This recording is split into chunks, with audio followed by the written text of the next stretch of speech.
Todos nós já ouvimos as histórias. O machado, a guilhotina, o pelotão de fuzilamento. Mas por trás da fria mecânica da morte, há julgamentos que abalam nações, veredictos que ecoam por séculos, há casos em que a linha entre justiça e assassinato se confunde completamente. Onde um Estado mata, não para punir um crime, mas para silenciar uma ameaça, para tomar o poder ou para apagar uma ideia. Estamos a fazer a contagem decrescente de 7 execuções sobre as quais a Europa nunca parou de discutir. 7 nomes, 7 mortes, 7 controvérsias que ainda são feridas abertas, centenas, até milhares de anos depois. Se valoriza a história documentada que não esconde nada, subscreva este canal. É a melhor forma de apoiar a nossa pesquisa aprofundada. Além disso, diga-nos nos comentários de que cidade está a ouvir esta história. Este guião não é especulação. É pesquisado e factual, baseando-se diretamente em fontes como as transcrições literais dos julgamentos preservadas na Biblioteca Nacional de França para casos como o de Joana d'Arc e os relatórios oficiais e contemporâneos de embaixadores venezianos do Arquivo de Estado de Veneza, que serviram como os olhos e ouvidos da Europa nas suas cortes mais poderosas. Agora, de volta às histórias. Número 1, Sócrates, 399 antes da Era Comum. Atenas. Grécia. Está na Ágora, o coração da primeira democracia do mundo. Mas esta democracia está ferida, paranoica. Acabou de perder uma guerra de 27 anos com Esparta, a Guerra do Peloponeso. Suportou uma oligarquia brutal, os 30 tiranos, e acabou de restaurar as suas leis. Procura bodes expiatórios. E encontra num homem de 70 anos que anda descalço e faz demasiadas perguntas. O seu nome é Sócrates. O seu crime?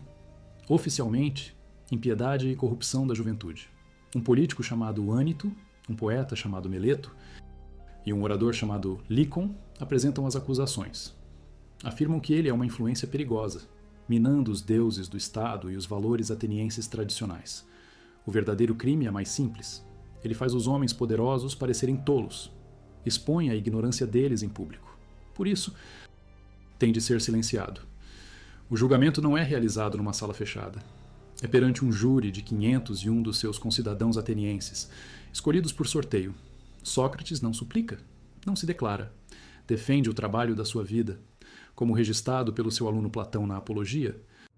Ele argumenta que o seu questionamento, a sua vida examinada, é um serviço ao Estado, uma missão divina para picar o cavalo preguiçoso de Atenas para a ação. Ele é desafiador. O júri ouve, depois vota. A margem é estreita. 280 votam culpado. 221 votam inocente. Sob a lei ateniense, o acusado pode então propor uma punição alternativa. A acusação pede a morte. Um homem normal sugeriria o exílio. Sócrates sugere que seja recompensado.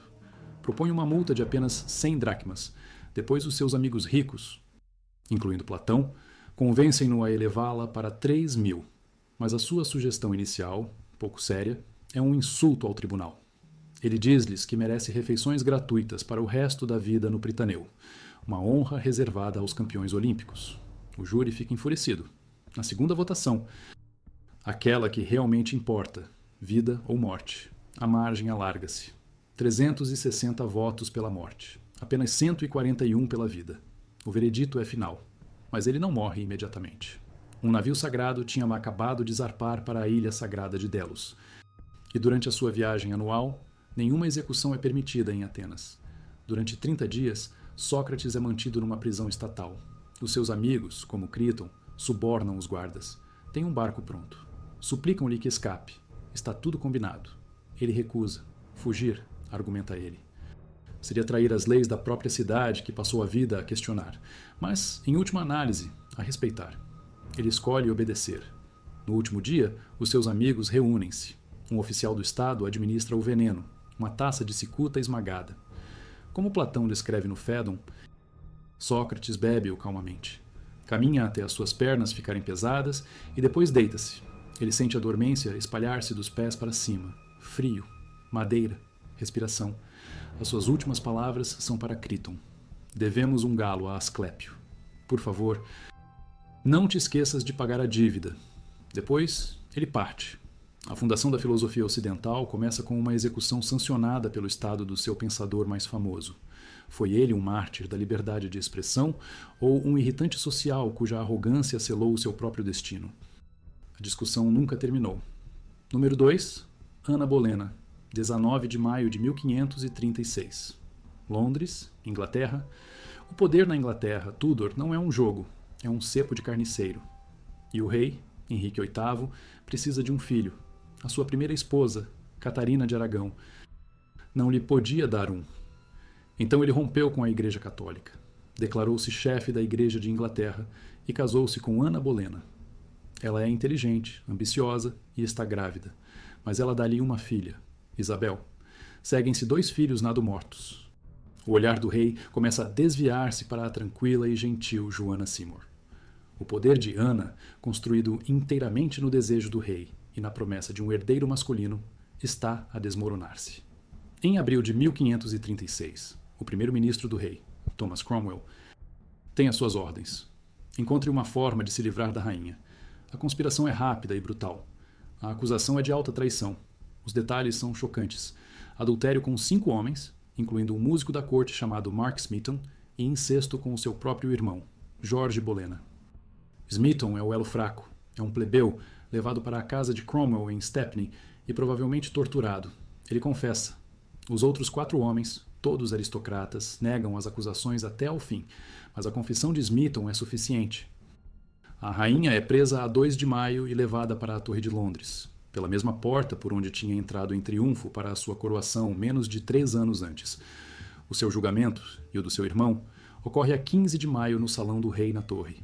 O júri é um painel de pares, presidido pelo seu próprio tio, o Duque de Norfolk. A evidência é inexistente. É tudo rumor, insinuações e uma confissão coagida, considerada culpada, sentenciada à morte. O seu irmão e os outros 4 homens são decapitados em Tower Hill 2 dias depois. Ana recebe uma pequena misericórdia. O rei, num gesto final, concorda em poupá-la ao horror desajeitado do machado do carrasco, uma ferramenta para criminosos comuns. Ele convoca um espadachim especialista de Saint-Omer, em França, um método de execução reservado à nobreza francesa. Na manhã de 19 de maio, ela não é levada para o cadafalso público em Tower Hill. Em vez disso, é executada em privado, num cadafalso especialmente construído dentro das muralhas da Torre de Londres, no que é hoje Tower Green. Há talvez 1000 testemunhas. Ela faz um discurso calmo e cuidadoso, elogiando o rei e pedindo à multidão que a julgue caridosamente. Ela sabe que a vida da sua filha depende disso. Ela ajoelha-se, não num bloco, mas de pé, ao estilo francês.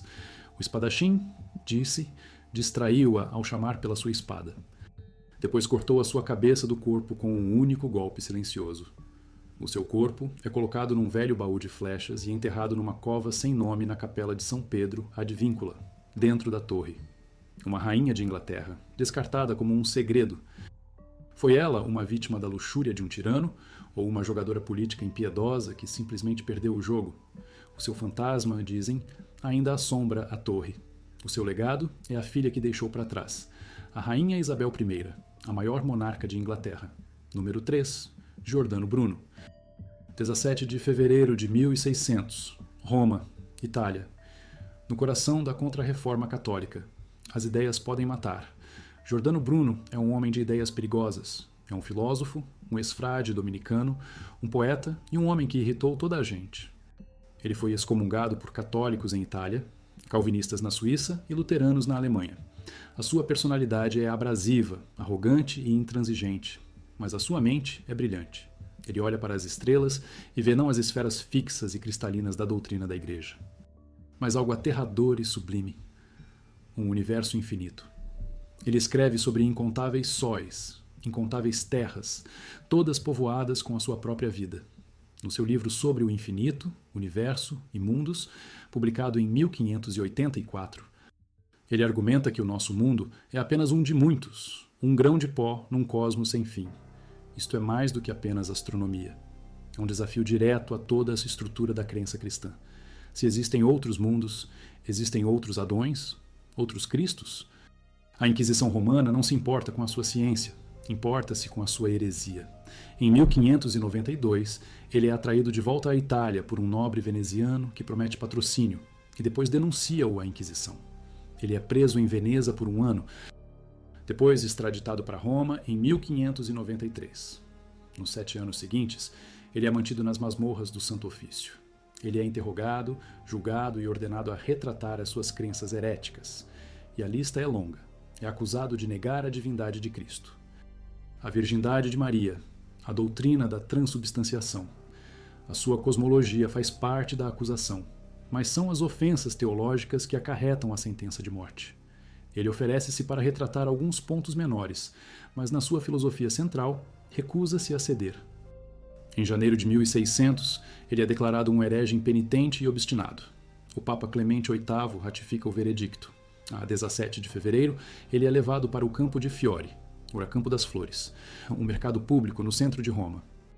A sua língua é mandada amarrar e uma mordaça de madeira, a mordáquia, é forçada na sua boca, por vezes descrita como tendo pontas, para o impedir de fazer um discurso final e desafiador à multidão.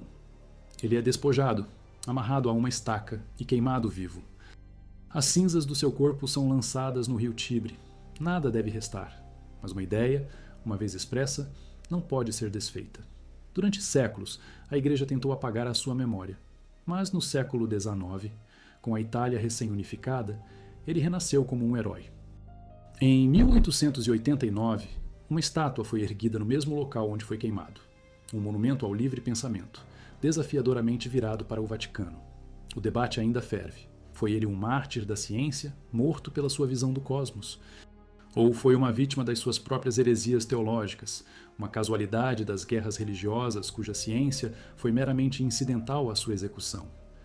O Vaticano, depois de abrir os seus arquivos sobre o seu caso em 1998, insiste que as acusações eram religiosas. Mas no Campo de Fiori, o olhar de bronze de Bruno sugere outra história. Número 4, Carlos I de Inglaterra, 30 de janeiro de 1649, Londres, Inglaterra. Não é suposto os reis morrerem assim. As suas mortes são destinadas ao campo de batalha ou ao leito de doença, rodeados por súbditos leais. Mas Carlos Stuart está prestes a enfrentar um carrasco público, condenado como traidor pelo seu próprio povo. A Guerra Civil Inglesa tem vindo a assolar o país há 7 anos. Um conflito brutal entre as forças do parlamento e os apoiantes do rei. O parlamento, liderado por homens como Oliver Cromwell e o seu disciplinado exército novo modelo, venceu. O rei é o seu prisioneiro. Mas o que se faz com um rei? Não se pode confiar nele. Ele já escapou uma vez e começou uma segunda guerra civil. Decidem fazer o impensável. Decidem levá-lo a julgamento. Em janeiro de 1649, é estabelecido um tribunal especial, o Supremo Tribunal de Justiça. A acusação é revolucionária, alta traição. A acusação declara Carlos Stuart, rei de Inglaterra, como sendo um tirano, traidor, assassino e inimigo público do bom povo desta nação. Como pode um rei cometer traição? Na sua visão do mundo, o reino pertence-lhe por direito divino. Traição é um crime contra o rei. O julgamento tem lugar em Westminster Hall. Carlos recusa-se a reconhecer a autoridade do tribunal. Durante 3 dias, ele recusa-se a declarar-se. Quero saber por que poder sou chamado aqui. Exige.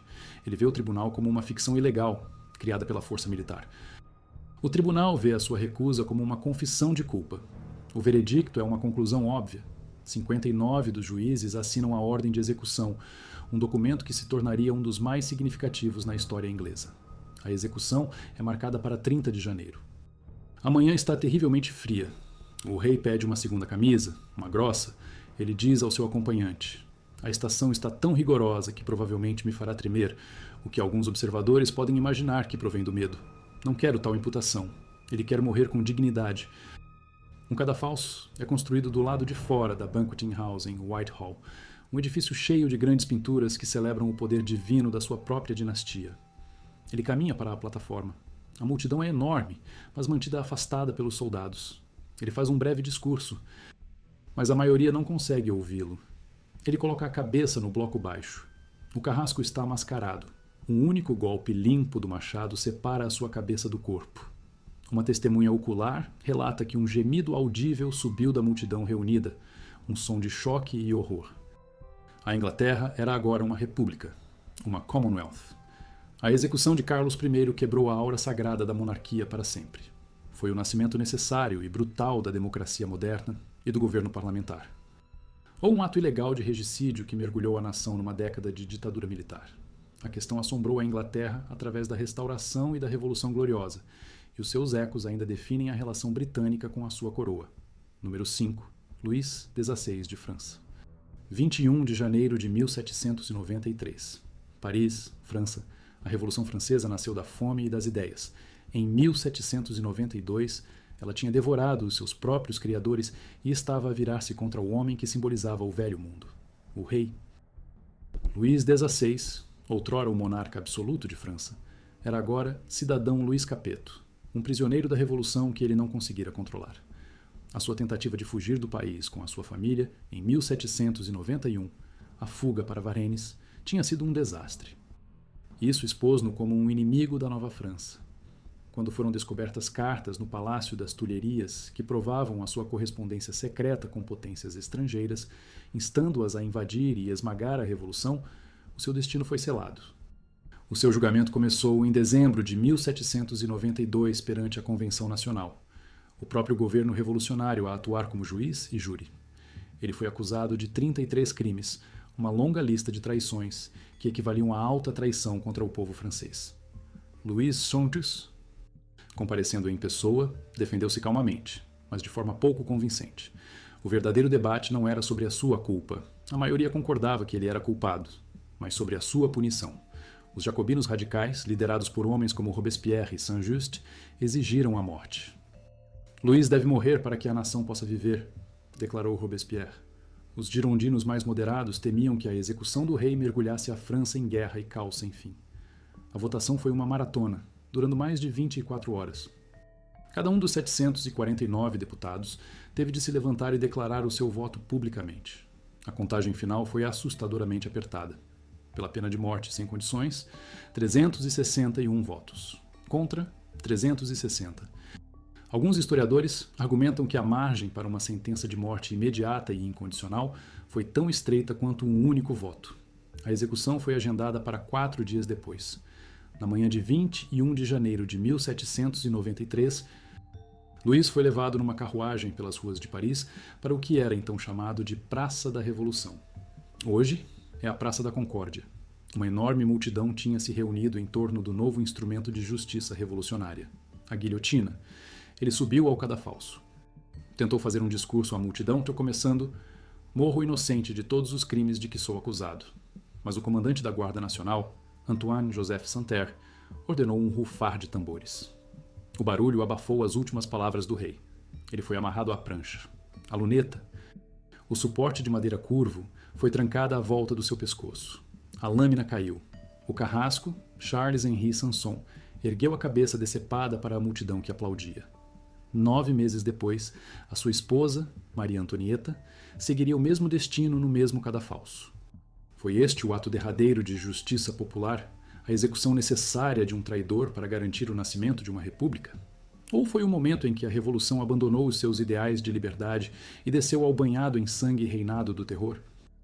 É o argumento central e definidor da própria Revolução Francesa. Se está a achar esta jornada pelos momentos mais contestados da história valiosa, tire um segundo para subscrever. O seu apoio alimenta este canal e permite-nos continuar a aprofundar estas histórias cruciais.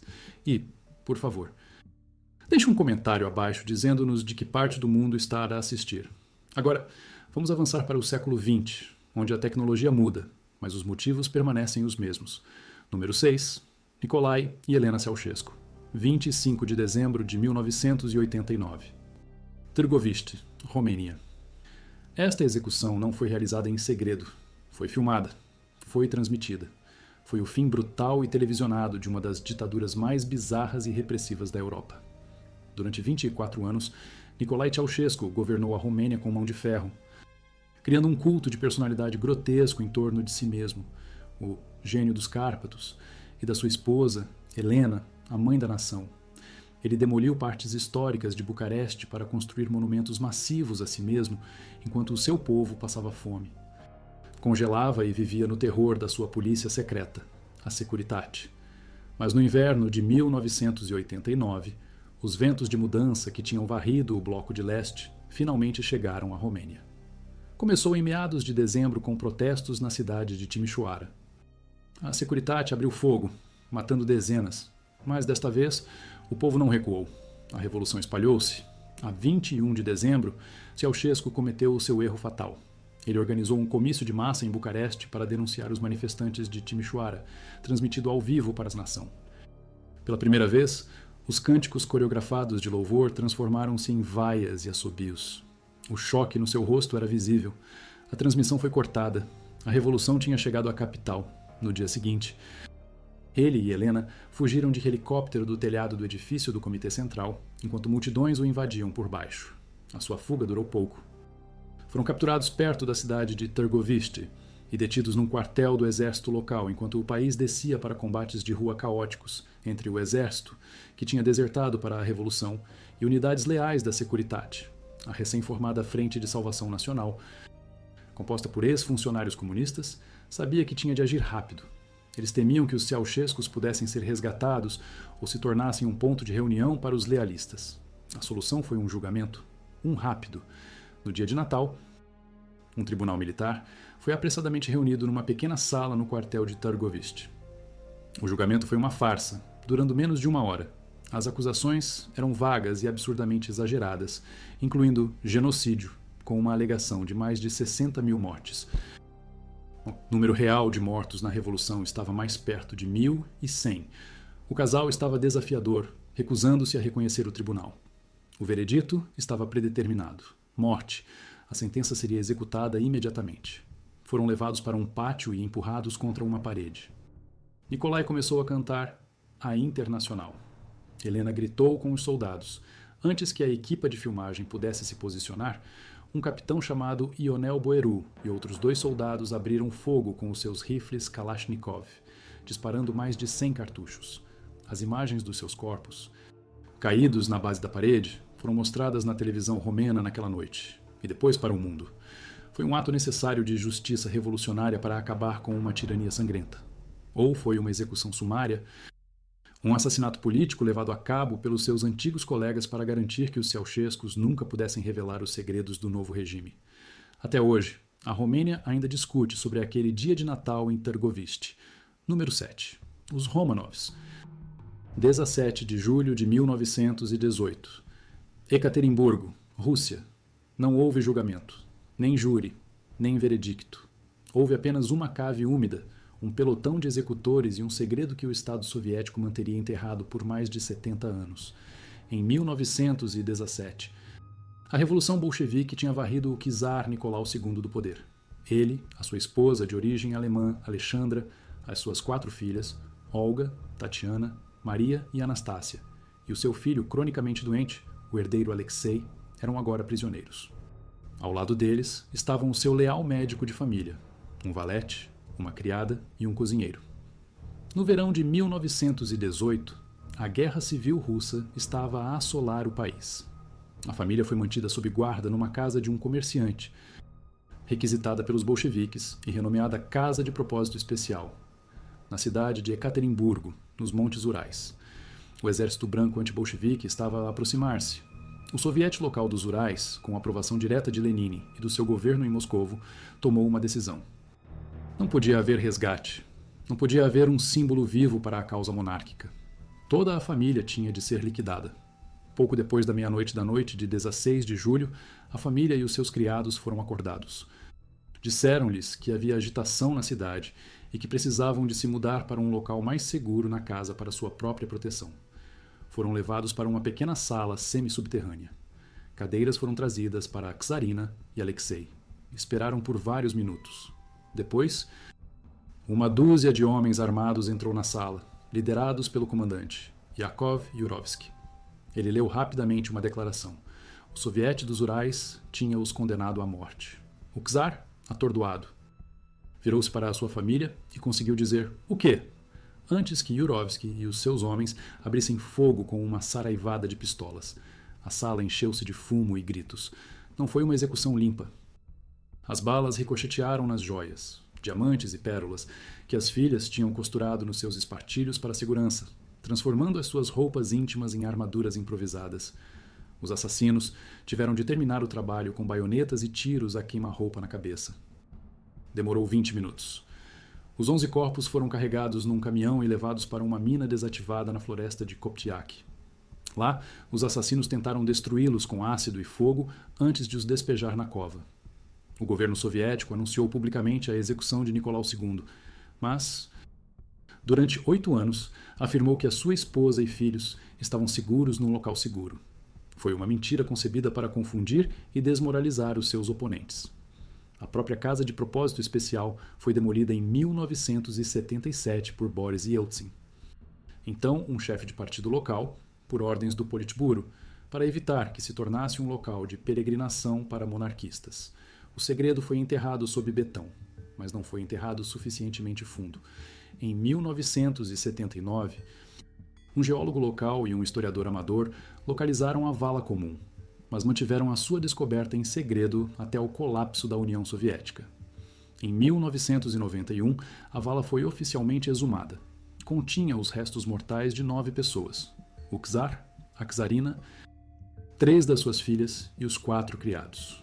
Os corpos de Alexei e Maria estavam desaparecidos, alimentando décadas de especulação. Mas no verão de 2007, uma segunda cova, mais pequena, foi encontrada nas proximidades, contendo os fragmentos ósseos queimados de mais 2 corpos. Anos de análise de ADN minuciosa, usando sangue do Duque de Edimburgo, um parente da czarina e de outros membros da realeza europeia, finalmente confirmaram a verdade. Todas as 11 vítimas foram contabilizadas. A execução dos Romanovs não foi apenas regicídio, foi um ato calculado de terror político, concebido para apagar uma dinastia da face da terra. É um lembrete contundente de que os veredictos mais mortais são muitas vezes aqueles proferidos em segredo, numa cave, longe de qualquer tribunal. E que, mesmo quando um Estado usa todo o seu poder para enterrar um crime, a verdade, eventualmente, encontra o seu caminho para fora da terra.